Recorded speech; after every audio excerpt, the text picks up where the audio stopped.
बात करी हम सब तब भूल चढ़ब तोरा अरहुल के फूल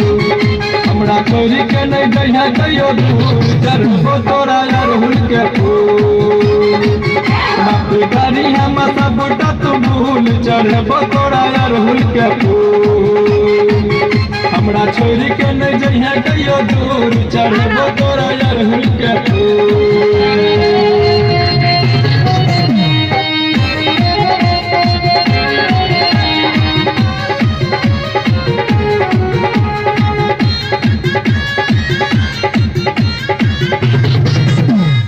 मलिया के बेटा से फूल मंगवाब गे पंडित लगा के जे पूजा कराब गे मलिया के बेटा से फूल मंगवाब गे पंडित लगा के जे पूजा कराब गे मलिया के बेटा से फूल मंगवाब गे पंडित लगा के जे पूजा कराब गे दुर्गा मैया तोरे छियो रखिया दया कर जान गे बात करी हम सब तू भूल चढ़ब तोरा अरहुल के फूल हमरा छोड़ी के नहीं जइहा कहियो दूर चढ़ब तोरा अरहुल के फूल।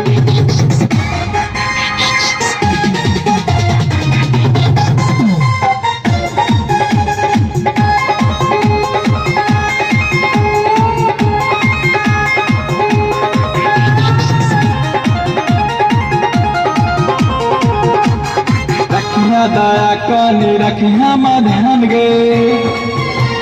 शरण में तोरा हम छियो गाल गे रखिया दया कनी रखिया ध्यान गे शरण में तोरा हम छियो गाल गे रखिया दया कनी रखिया ध्यान गे शरण में तोरा हम छियो गाल गे दुर्गा मैया तोरे छियो भूलिया नहीं हमरा तू आब गे बात करी हम सब तू भूल चढ़ब तोरा अरहुल के फूल हमरा छोड़ी के नहीं जइहा कहियो दूर चढ़ब तोरा अरहुल के फूल।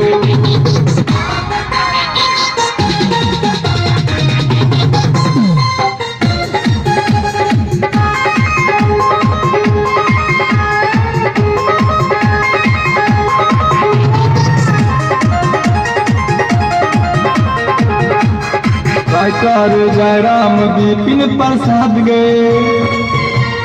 शरण में ठारो छी गंगू प्रसाद गे राइटर जयराम अजय कुमार गे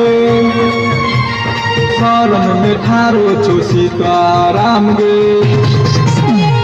राइटर जयराम विपिन प्रसाद गे शरण में ठारो छो गंगू प्रसाद गे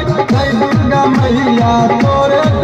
छियो भूलिया नहीं बेटा के आब गे बात करी हम सब तू भूल चढ़ब तोरा अरहुल के फूल हमरा छोड़ी के नहीं जइहा कहियो दूर चढ़ब तोरा अरहुल के फूल। हर हर महादेव जय भोलेनाथ इंग्लिश बाय रिकॉर्डिंग और गाना एक बार तालियों तो बजा दियो हाँ सर।